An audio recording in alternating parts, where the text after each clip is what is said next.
அந்த கிராமத்துல கோலு கேக் விற்பனை செஞ்சுக்கிட்டு இருந்தான். அவனோட கேக் வியாபாரம் ரொம்ப நல்லாவே போய்கிட்டு இருந்துச்சு. ஆனா காலுவோட மனைவிக்கு ஒரு வருத்தம் ஏற்பட்டுச்சு. என்ன இது, இவ்வளவுடா இன்னைக்கு சம்பாரிச்சுங்களா? நான் என்ன பண்றது, வியாபாரத்தை பொறுத்து தானே காசு வரும். கேக்கும் நல்லாதான் வியாபாரம் ஆகுது.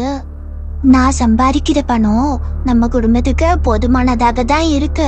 இதுக்கு மேல காசு வேணும்னா நான் எங்கேயாச்சும் போய் கொள்ளையடிச்சுட்டு தான் வரணும். அட என்னலிங்க, கொலைக்க தெரியாத மனுஷனா இருக்கீங்க. நான் சொல்றத கேளுங்க. இந்த ஊர்லயே நம்ம மட்டும்தான் கேக் வியாபாரம் பண்றோம். இனிமே ஒவ்வொரு கேக்கும் 10 ரூபாய் கூடுதலா சொல்லி கொடுங்க. கிறிஸ்மஸ் வேற வரப்போகுதுல, அதனால வேற வழியே இல்லை. நம்ம கிட்டதான் எல்லாரும் கேக் வாங்கி ஆகணும். அது மட்டும் இல்ல, என்னை விட இந்த ஊர்ல யாரு டேஸ்டா கேக் செய்ய போறா? தன்னோட மனைவி சொன்னதை கேட்டு காலும் தன்னோட கேக்குகளுக்கு ரொம்ப விலை வச்சு விற்க ஆரம்பிச்சான். கிறிஸ்மஸ்க்காக அந்த ஊர் முழுக்க வண்ணமயமான விளக்குகளாலும் கண்கவர்ற மாதிரி அலங்காரங்களாவும் இருந்துச்சு. அந்த ஊர்ல இருந்த சோட்டு குருவி தன்னோட அம்மா கிட்ட போய் இப்படி கேட்டுச்சு. அம்மா, கிறிஸ்மஸ் வரப்போதுல, எனக்கு எப்போமா புது துணி எடுத்து கொடுக்க போறீங்க? சோட்டு, நான் வேலை பார்க்குற இடத்துல இந்த மாசம் சம்பளம் தர முடியாது, அடுத்த மாசத்துக்கும் சேர்த்து தரேன்னு சொல்லிட்டாங்க. இப்போதைக்கு என்கிட்ட அவ்வளவா பணம் இல்லை சோட்டு. கண்டிப்பா அம்மா அடுத்த வருஷம் கிறிஸ்மஸ்க்கு உனக்கு 2 துணியா வாங்கி தரேன், சரியா? அப்புறம் சோட்டு கவலையா அங்கிருந்து போயிட்டான். அவங்க அம்மாவும் ரொம்ப வருத்தப்பட்டாங்க. சோட்டு சோனுவோட விளையாடிக்கிட்டு இருக்கும்போது அப்போ சோனு கேட்டான், என்ன சோட்டு, கிறிஸ்மஸ்க்கு புது துணினா எடுத்தாச்சா? இந்த தடவை ஒரு ட்ரெஸ்ஸா 2 ட்ரெஸ்ஸா? அட ஓ சோனு, இங்க ஒரு ட்ரெஸ்ஸுக்கே வழியா காணோம், இதுல 2 ட்ரெஸ் வேறையா? ஏ சோட்டு, என்னாச்சு? அம்மா சொல்லிட்டாங்க சோனு, கொஞ்சம் பண கஷ்டமா இருக்கான், அதனால இந்த வருஷம் புது துணி எடுக்க முடியாது, அடுத்த வருஷம் பாத்துக்கலாம்னு சொல்லிட்டாங்க. சோட்டோ, நான் ஒரு யோசனை சொல்றேன் கேளு. உங்க அம்மா தான் நல்லா கேக் செய்வாங்கல்ல, பேசாம நீங்க ஒரு கேக் வியாபாரம் பண்ணா என்ன? அதான் ஏற்கனவே கோலு கேக் வியாபாரம் பண்றாரே, அவரு ரொம்ப விலை அதிகமா விக்கிறாரு.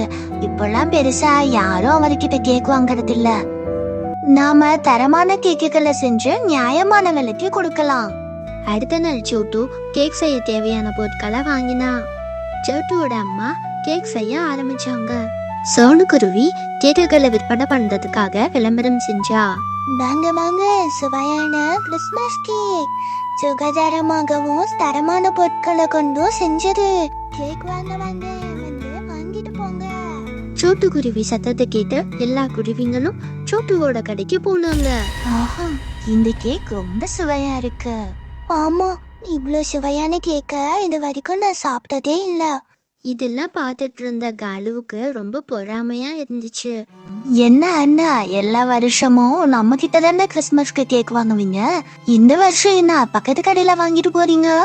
இல்லப்பா, உன்னோட கேக் விலை ரொம்ப அதிகமா இருக்கு, எங்களுக்கு கட்டுப்படி ஆகல, அதனாலதான். அதனால என்ன, நான் என்ன 1000 2000 அதிகமா சேர்த்து விட்டா? 100 ரூபாய் தானே? கோலு, 100 ரூபாய் உனக்கு வேணா சின்ன காசா இருக்கலாம், ஆனா எங்களுக்கு ரொம்ப பெரிய காசு. அது மட்டும் இல்ல, உன்னோட கேக்குகள் இப்போல்லாம் முன்னாடி மாதிரி தரமானதாகவும் இல்ல. சோட்டுவோட கடைக்கு பக்கத்து ஊர்ல இருந்து கூட நிறைய கஸ்டமர்ஸ் வந்தாங்க. இதனால கோலுவோட மனைவிக்கும் கோலுக்கும் ரொம்ப பொறாமை அதிகமாச்சு. பாத்தீங்களா, நேத்து வந்த பொடி பையன் எவ்வளவு பெரிய ஆளாயிட்டான்னு. ஆமா, இவனால நம்ம வியாபாரமும் போச்சு. கவலைப்படாதீங்க, இதுக்கு நம்ம ஒரு முடிவு கட்டலாம் அப்படின்னு சொல்லிட்டு கோலு கிட்ட தன்னுடைய திட்டத்தை பத்தி சொன்னான். சோட்டுவோட கடைக்கு ஒரு கழுகு வந்துச்சு. சோட்டுவோட கேக்க சாப்பிட்டுட்டு அங்கேயே மயங்கி விழுந்துருச்சு. அப்புறம் பக்கத்துல இருந்தவங்க அந்த குருவி மேல தண்ணி தெளிச்சு மயக்கத்திலேயே வச்சாங்க. அட சோட்டு, உன்னோட கேக்ல நீ என்ன கலந்த? அத சாப்பிட்டதும் எனக்கு மயக்கம் வந்துருச்சு. ஆமா, இவனோட கேக்க சாப்பிட்டுதான் எனக்கும் அன்னைக்கு வயிறு சரியில்லை. ஏன் சோட்டு, இப்படி தரமில்லாத பொருட்களை வச்சு பண்றதுனாலதான் கேக்க இவ்வளோ கம்மி விலைக்கு நீ கொடுக்குறியா? இதை கேட்ட பக்கத்துல இருந்த மற்ற குருவிங்களுக்கும் அதிர்ச்சியா இருந்தது. எல்லாரும் சோட்டுவையும் சோட்டோட அம்மாவையும் நல்லா திட்டிட்டு அங்கிருந்து போயிட்டாங்க. இந்த சம்பவத்துக்கு அப்புறம் யாருமே சோட்டுவோட கடைக்கு கேக் வாங்க வரதில்ல. இதனால 3 பேரும் ரொம்ப கவலைப்பட்டாங்க. அடுத்த நாள் கோலுவோட கடைக்கு அந்த கழுகும் கிளியும் வந்துச்சு. கோலு, வேலை முடிஞ்சதோ மீதி காசை கொடுக்குறேன்னு சொல்லில, அதை கொடு. ஆமா, அதுவும் 1000 ரூபாய் சேர்த்தி கொடு. என்ன இது அழியும்? பேசின காசை தான் கொடுப்பேன், அதுக்கு மேல ஒரு பைசா கூட கொடுக்க முடியாது. ஓ அப்படியா? அப்போ நீங்க தான் எங்களுக்கு காசு கொடுத்து சோட்டுவோட பிசினஸை காலி பண்ணதுன்னு எல்லார்கிட்டயும் போய் சொல்றோம். ஐயோ, அதெல்லாம் வேணாம். இங்க பாருங்க, என்னோட வியாபாரம் நஷ்டத்துல ஓடுது. நிஜமாவே என்கிட்ட காசு இல்ல. இல்ல இது சரிப்பட்டு வராது. வா, நம்ம எல்லாம் கிட்டேயும் போய் உண்மையை சொல்லிடுவோம். எல்லாரும் இங்க கொஞ்சம் கவனிங்க. அன்னைக்கு நான் சோட்டுவோட கேக்கை சாப்பிட்டுட்டு சும்மா மயக்கம் போடுற மாதிரி நடிச்சேன். ஆமா, கோலு தான் எங்களுக்கு காசு கொடுத்து சோட்டுவோட வியாபாரத்தை கெடுக்க சொன்னா. இதை கேட்டதும் மக்களுக்கு கோலு மேல ரொம்ப கோபம் வந்துச்சு. கோலு, உனக்கு இந்த அளவுக்கு பொறாம இருக்கும்னு நாங்க கொஞ்சம் கூட நினைக்கவே இல்லை. நீயும் தரமான கேக்குகளை நியாயமான விலைக்கு கொடுத்தா நாங்களும் உங்ககிட்ட வாங்க போறோம். அதை விட்டுட்டு இப்படியா பண்ணுவ அப்படின்னு எல்லாரும் கோலுவை திட்டுனாங்க. சோட்டுக்கிட்டையும் மன்னிப்பு கேட்டாங்க. நீங்க ஒன்னும் கவலைப்படாதீங்க, பக்கத்து ஊர்ல கேக்குகளுக்கு ரொம்ப டிமாண்டா இருக்காம். நாம அங்க போய் நினைச்ச மாதிரி லாபம் வச்சு கேக்குகளை விற்கலாம். எதுக்கு? அந்த வியாபாரத்தையும் உன் பேரரசினால முடிச்சு விட்டுறதுக்கா? போதும், உன் பேச்சு கிட்டதெல்லாம். இனிமே என்னோட வியாபாரத்துல நீ தலையிடாத. அப்புறம் சோட்டு, சோனு, ஊர்க்காரங்க எல்லாரும் கிறிஸ்மஸ ரொம்ப ஜாலியா சந்தோஷமா கொண்டாடினாங்க.